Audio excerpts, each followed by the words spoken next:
Bonjour Charlotte. Bonjour. Charlotte, t'habites à Annecy, tu as 37 ans, tu es coach certifié par le l'ICF, donc International Coaching Federation, c'est ça? Mhm. Et tu t'occupes entre autres aussi de transition professionnelle et notamment tu accompagnes des personnes atypiques.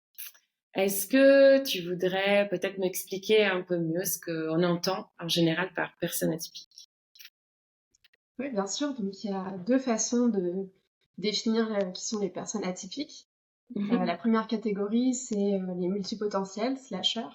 Donc, c'est des Ok, personnes qui n'ont pas un parcours professionnel linéaire et qui se réinventent en continu, qui ont tout le temps envie de se former. Donc, ils ont souvent de multiples carrières, de multiples centres d'intérêt, avec toujours 1000 idées en tête. Et puis, la d'accord. deuxième catégorie, c'est les neuroatypiques. Mhm. Donc les personnes qui présentent des spécificités du développement neurologique. Donc par Ok, exemple, on va retrouver les hauts potentiels surdoués, qu'on appelle aussi HPI ou zèbres, les personnes qui ont un trouble du spectre autistique, les Mhm. personnes qui ont un trouble du déficit de l'attention, avec ou sans D'accord, hyperactivité, et aussi tous les 10, donc dyslexie, dyspraxie, dyscalculie par exemple. d'accord, ok, très intéressant. En fait, ce que tu fais, ce que tu aimes m'intéresse beaucoup parce que même si, voilà, moi, je suis pas spécialisée dans ce type de personnes, de clientèle, comme j'utilise beaucoup la créativité dans mes accompagnements, je me rends compte que souvent les personnes qui font appel à mes accompagnements aussi en transition professionnelle, euh, c'est des personnes moi je pourrais définir créatives ou qui aimeraient développer leur potentiel de créativité et qui ont donc une tendance par exemple à euh, approcher les sujets de manière globale, de manière systémique par exemple, ou alors ils ont développé des intelligences un peu alternatives, par exemple des personnes qui sont très visuelles ou qui aiment beaucoup, par exemple, être en mouvement pour apprendre, faire pour apprendre. Bon, voilà, donc j'ai trouvé que à nous deux, on couvre pas mal le champ de l'accompagnement des personnes un peu alternatives, Oui, qui rentrent pas effectivement, forcément dans les cases. Donc je trouvais exactement. intéressant d'échanger avec toi bah, un petit peu sur les problématiques qu'on peut retrouver auprès de ces personnes. Et l'idée, ça serait aussi ensemble d'essayer de leur donner un maximum de clés pour arriver à affronter, à surmonter, à résoudre justement des problématiques qui peuvent être liées à leur vécu, à leur situation professionnelle vers un mieux-être professionnel ou un changement parfois si c'est nécessaire. Et donc, voilà, ensemble, Charlotte, on a trouvé 4 grandes thématiques. Et donc, on va commencer avec la première. Et il s'agit de la problématique de la dispersion. Est-ce que, voilà, tu veux un petit peu introduire cette thématique pour qu'on comprenne de quoi il s'agit, comment ça se manifeste, comment on pourrait la définir? Ouais, la dispersion, en fait, c'est l'enjeu principal de l'accompagnement des personnes atypiques, notamment les profils HPI. Donc se disperser, c'est-à-dire avoir plein d'idées qui vont dans tous les Oui. sens en permanence, avec un mental qui est très présent, qui est même surefficient et qui peut avoir pour conséquence de générer plein d'idées différentes, mais ça représente aussi une difficulté à garder le cap et à se Mmh. focaliser sur ce qui est important. Oui. Donc, par exemple, dans les personnes que j'accompagne, les idées de reconversion, ça peut aller de décorateur d'intérieur à pâtissier, à équi-coach, à psychologue. Euh, donc, il y a toute cette multitude d'idées et Mhm. avec une vraie tendance à se disperser justement Ouais. dans toutes ces pistes. D'accord. Et du coup, pour toi, quelle est un petit peu la clé magique pour voilà, pouvoir naviguer un peu mieux dans dans ce foisonnement en fait d'options? Bah, l'idée, c'est déjà, enfin, la clé, c'est de mettre toutes les idées à plat Mhm. et de commencer à creuser la piste qui fait le plus de sens à l'instant de la séance. D'accord. C'est important aussi de garder une vision d'ensemble de toutes les idées et de voir quel est le point commun en fait entre toutes ces idées D'accord. et voir quelles sont les valeurs qui sont nourries avec les différentes idées. Donc, D'accord. typiquement, l'exemple d'une personne qui veut être équi-coach ou psychologue ou dans la médecine douce, la thématique commune, ce serait l'accompagnement et D'accord. l'aide. Ok. Donc voilà, trouver le point commun. Et moi, mon rôle en tant que coach, c'est vraiment d'aider le client à ne pas trop se disperser et à C'est garder le ça. cap au fil des séances. D'accord.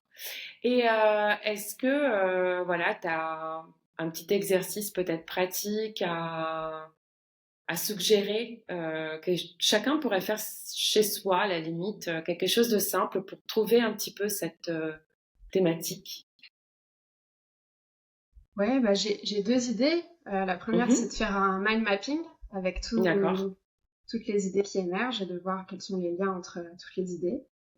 Et aussi, je trouve qu'il y a une pratique qui aide beaucoup, c'est la méditation de pleine conscience. Euh, D'accord. parce que la méditation permet de mieux observer le mental, les différentes idées, de revenir au corps, de mieux sentir toutes les émotions et de faire retomber un peu ce brouhaha mental qui est là pour voir les choses avec plus de lucidité. D'accord.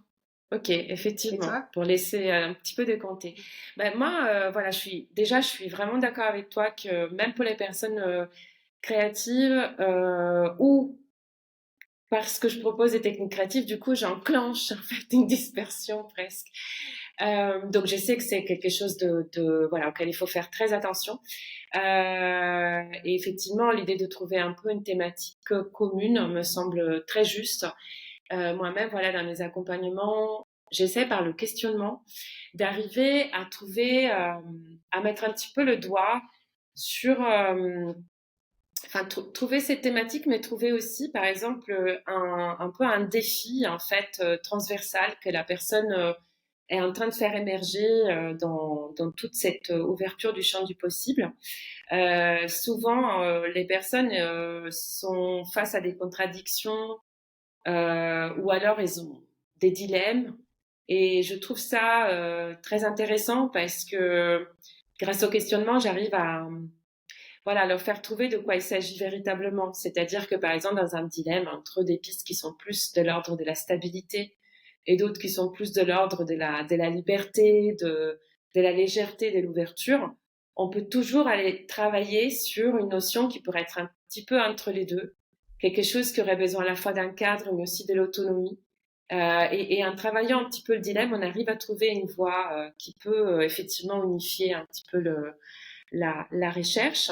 Et je trouve que un exercice que je propose, mais je pense que vraiment chacun pourrait essayer un petit peu en, en reparcourant un petit peu sa trajectoire de vie, personnelle ou professionnelle, ou les deux, d'essayer de voir à quel moment, par exemple, ce dilemme ou cette contradiction a déjà pu en fait se produire et comment finalement la personne avait déjà pu la résoudre dans le passé, quel type de questions elle s'était posée, voilà, pour aller un petit peu à la recherche effectivement d'un fil rouge en fait. Et parfois, on se souvient pas qu'on a déjà eu affaire avec ça et qu'on a mis en place déjà des solutions. On peut les remettre au goût du jour. On peut aller rechercher un petit peu, voilà, des pistes dans le passé aussi. Super. Et la deuxième thématique qu'on avait trouvée, c'est une thématique aussi, je pense, principale, c'est celle des peurs, de la peur en fait. Quand on est dans un processus de transition professionnelle, il y a plein de choses qui peuvent nous faire peur en fait. Voilà, donc du coup, comment tu déjà quel type de peur, à quel type de peur sont confrontées les personnes que tu accompagnes, les personnes atypiques, et voilà comment ça se manifeste. La peur, elle intervient à plusieurs étapes de la Mmh, reconversion professionnelle. C'est souvent une peur du changement mmh. qui est liée au syndrome de l'imposteur.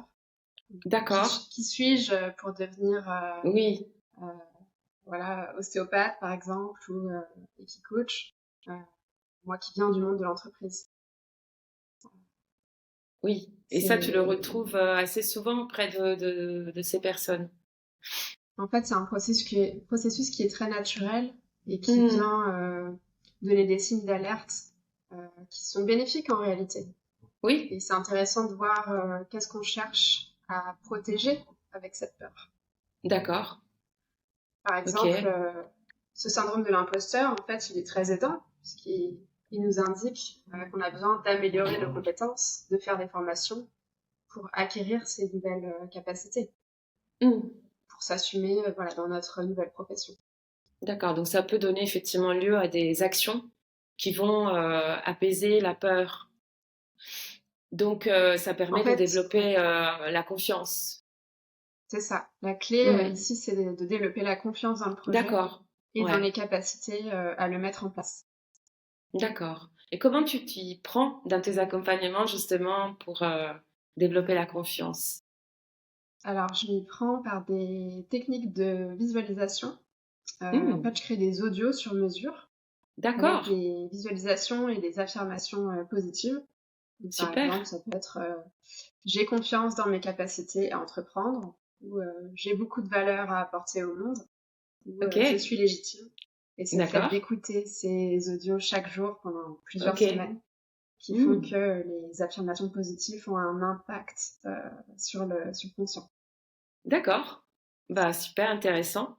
Et du coup, tu les donnes à aux personnes que tu accompagnes et ils peuvent les Ouais, c'est écouter. ça. Super. Ouais, c'est des audios qui durent entre 5 et 10 minutes, donc c'est assez Ok. facile à écouter au quotidien. Oui. Oui, ouais, bien sûr. Ok. Et sinon, bah, qu'est-ce que chacun pourrait faire un peu chez soi pour surmonter un petit peu les peurs et notamment la peur de pas être à la hauteur, de pas mériter entre guillemets cette nouvelle vie professionnelle. Ah, bah, l'idée en fait principale, c'est de démystifier le changement.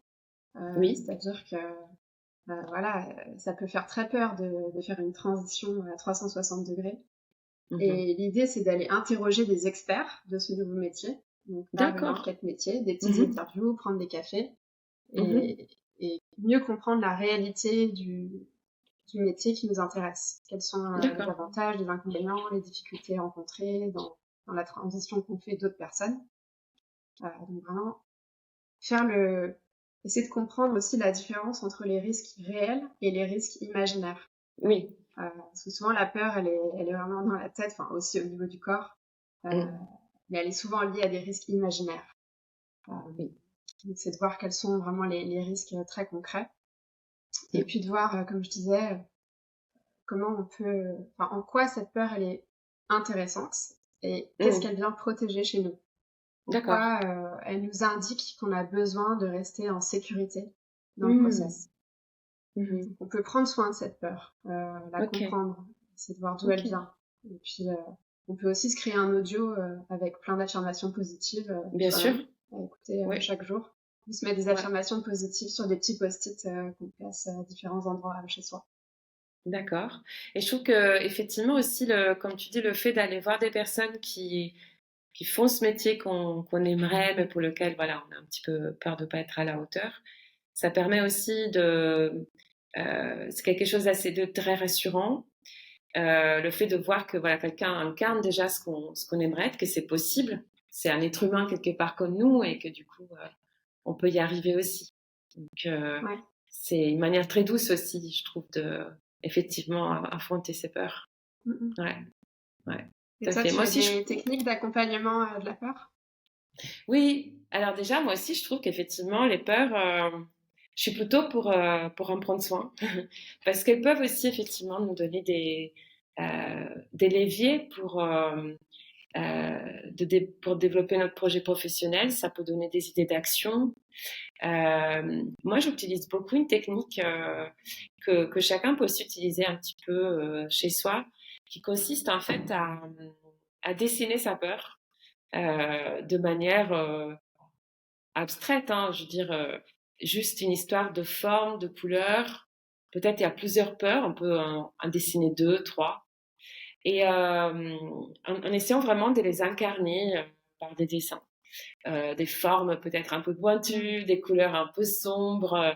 Et après, l'idée, c'est déjà, ça fait du bien, ça, de les mettre un peu à distance dans la feuille, quelque part.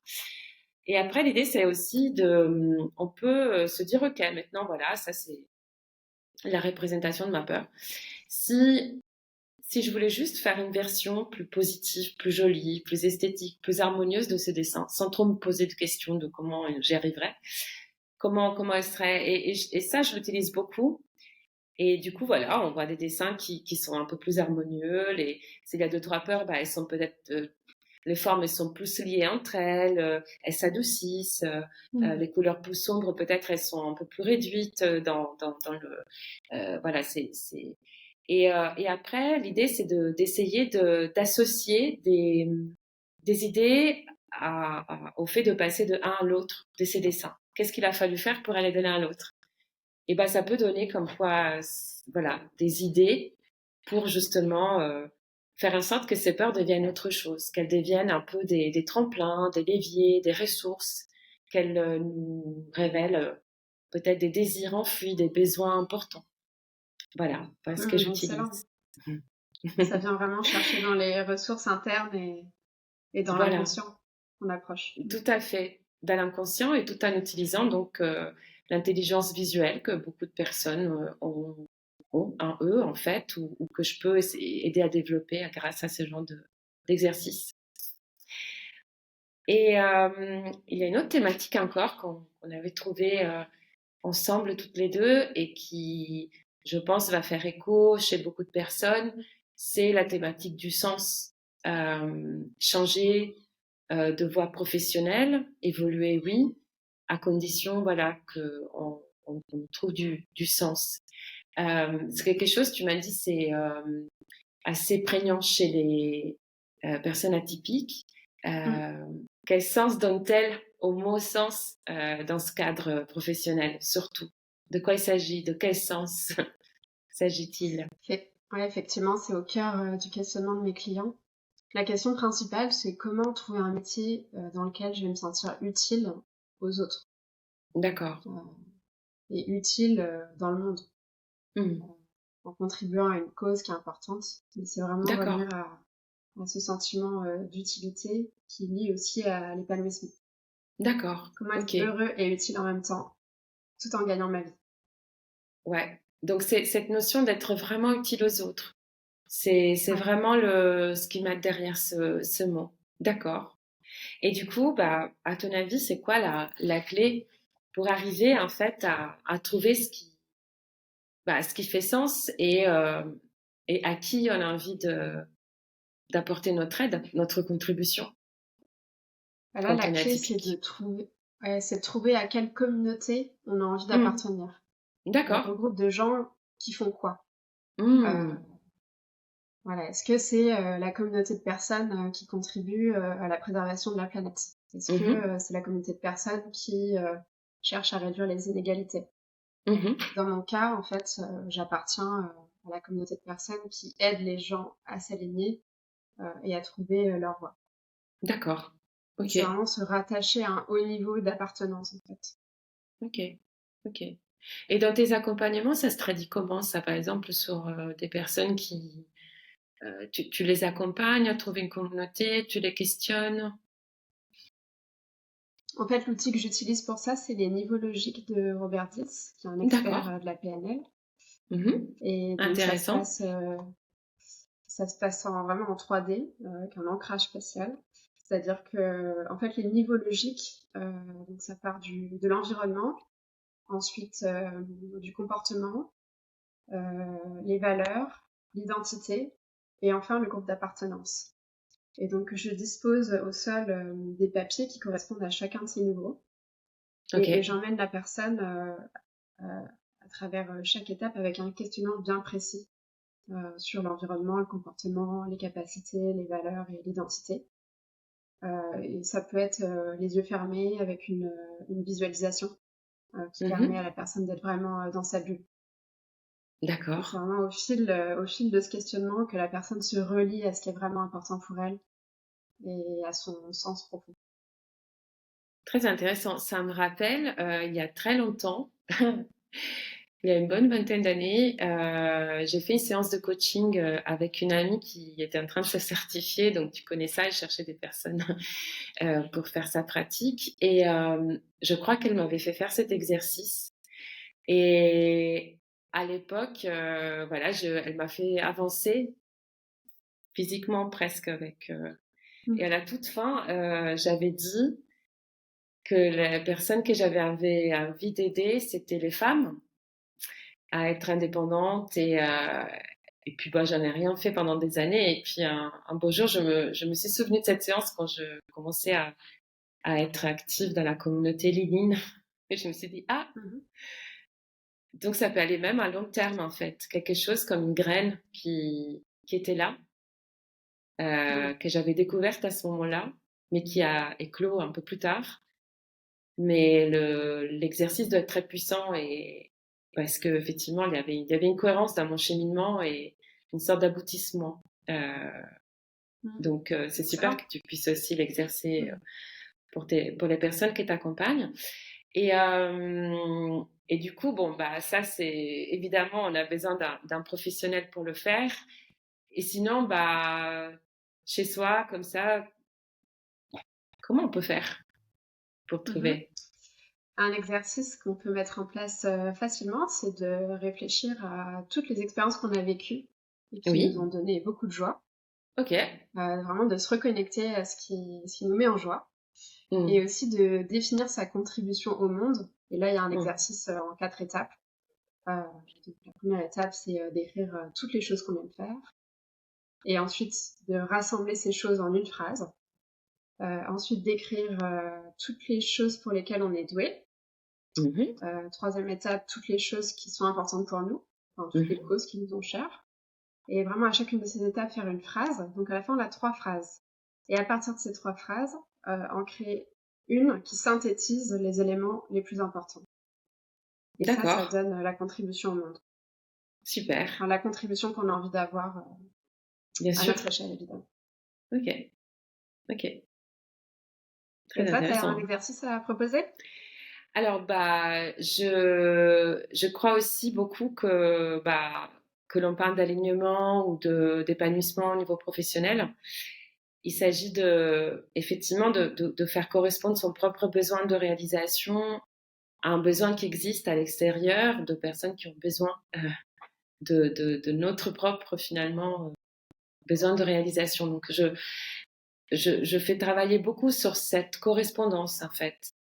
Euh, Moi, je sais que, par exemple, mon besoin était vraiment celui de transmettre cette créativité, notamment corporelle, parce que c'est ce que je utilise le plus avec la marche, euh, pour encourager la résilience. J'avais vraiment, dans mes recherches, trouvé un grand lien entre la créativité et la résilience.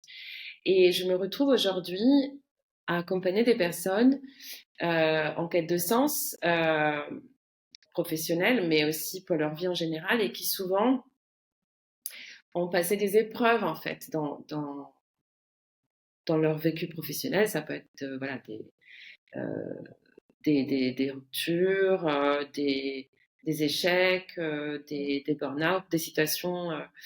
Et c'est vrai, je me rends compte que finalement, ce besoin de réalisation que j'avais va correspondre à ce besoin un peu de reconstruction grâce à la résilience, grâce à la créativité, ça match.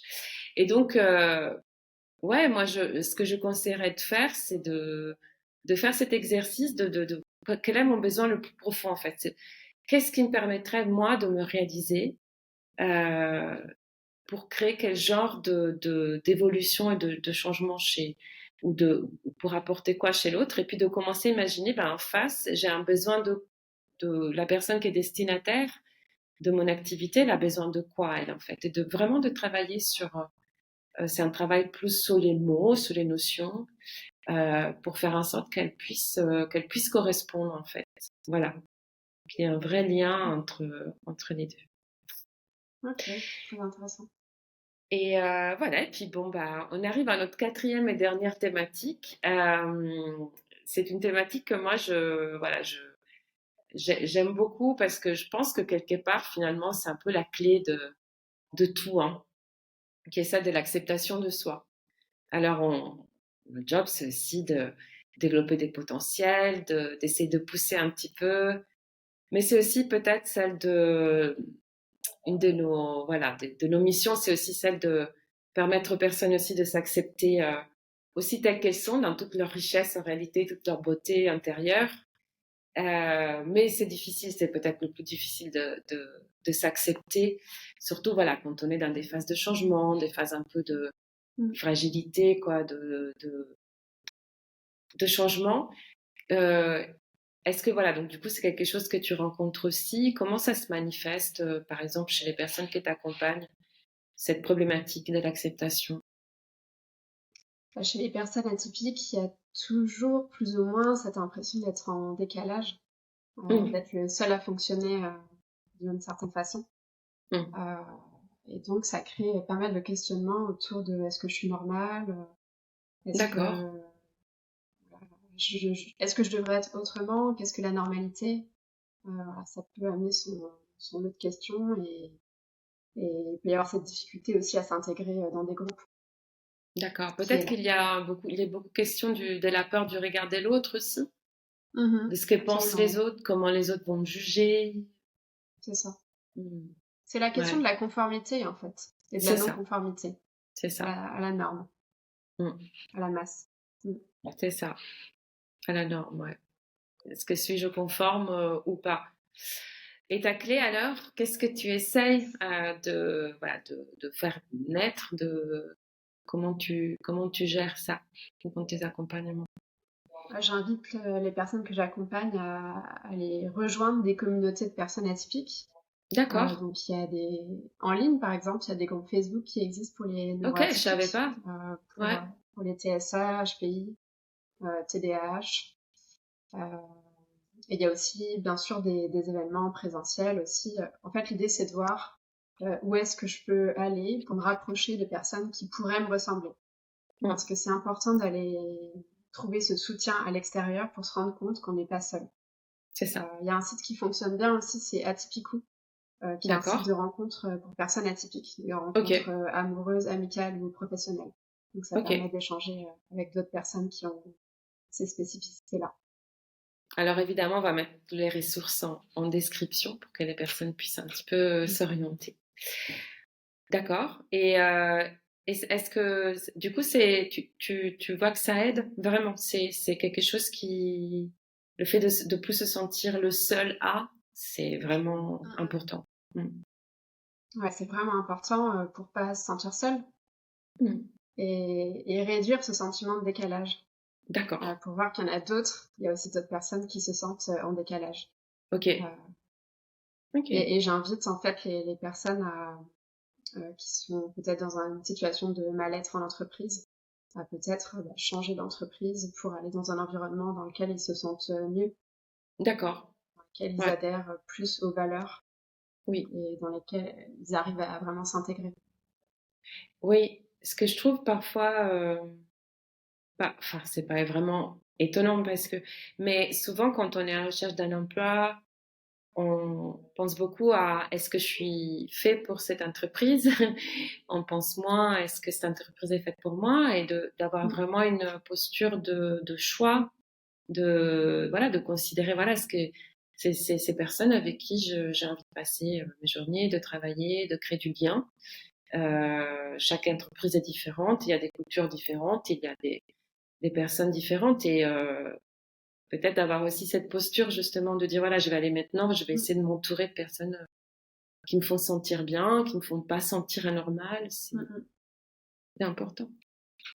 Ouais, absolument. Il y a aussi des entreprises qui ont créé des communautés pour neuroatypiques en interne, Super. euh, notamment Airbus, Orange, SAP. Euh, Ah, intéressant. donc le sujet devient d'actualité. Et c'est D'accord. des cercles de parole en interne qui permettent d'évoquer certaines difficultés qu'ils rencontrent dans le monde du travail Ok. et de voir comment sensibiliser les autres collaborateurs à leurs spécificités. D'accord. Ok. Bon, donc du coup, voilà, ce que chacun peut faire, c'est aussi ça, d'essayer déjà de rejoindre des communautés, en ligne ou pas, et peut-être même d'essayer de viser les entreprises qui en ont leur Mhm. propre organisation. Ok. D'accord. Et ouais, je trouve effectivement que le fait de se mettre un lien avec des personnes qu'on sent proches, c'est quelque chose qui est très soutenant, très très important. Pour ça, par exemple, moi, je propose des ateliers collectifs aussi, tout simplement, pour que bah, le long d'un processus de transition, au moment donné, on se retrouve à plusieurs et on se sent moins seul. Autre chose aussi qui peut être aussi faite par chacun, c'est d'essayer de euh, trouver un peu des modèles de personnes avec qui on sent qu'on a des choses en commun. Ça peut être soit des personnes qu'on connaît dans notre entourage, mais ça peut être aussi des personnes connues, peut-être qui ont écrit leur propre autobiographie ou pour qui existent des biographies. Moi, je trouve que c'est intéressant d'aller chercher dans l'histoire de ces personnes qui, a priori, ont dû faire face à des défis similaires aux nôtres, pour comprendre un petit peu comment ils en sont sortis, quels choix ils ont fait, quelles réflexions se sont faites, pour qu'ils nous aident un peu comme des mentors qui nous inspirent aussi voilà, adopter certains comportements, à faire certains choix. Mhm. Donc, ne pas hésiter à lire des biographies ou aller poser des questions sur les vécus des personnes qui nous inspirent, qu'on sent proches, pour qu'ils nous donnent Ouais, des idées. ouais. Voilà. Et j'avais un exercice à suggérer aussi, c'est de mettre par écrit toutes nos particularités, ce qui D'accord. fait qu'on se sent unique et du coup peut-être en décalage avec le monde, et de voir comment on peut commencer à vraiment aimer ces parties de nous Oui, qui peuvent être oui, en décalage, et voir ce qu'elles nous permettent de faire et quels seraient les talents qu'on aurait intérêt à plus mettre en avant à l'avenir. bah oui, Et ces pratiques-là, hein, d'acceptation de ses faiblesses et de ce qui nous rend unique aussi, qui aident à cheminer vers l'acceptation de soi. tout à fait. C'est aussi parfois une histoire de changement de perception. Hein, on peut le percevoir comme quelque chose d'anormal ou presque une faiblesse, ou on peut le percevoir Mm. comme quelque chose d'unique, une vraie force et une vraie valeur ajoutée. Mm. Ok, Absolument. eh ben super. Un grand merci Charlotte pour cette conversation que j'espère sera très inspirante aussi pour les personnes qui vont la regarder, l'écouter. Et puis Ben, donc on va mettre les détails de tout ce qu'on a dit, les techniques, mhm. les auteurs, les sites en descriptif. Eh Ok, bien, parfait. un Je te dernier mot remercie pour, peut-être. je te remercie pour l'invitation. C'était agréable de discuter de transition professionnelle sur ces profils-là. Et bah, je te souhaite une très bonne continuation avec ta chaîne YouTube. Merci beaucoup Charlotte. À bientôt. À bientôt.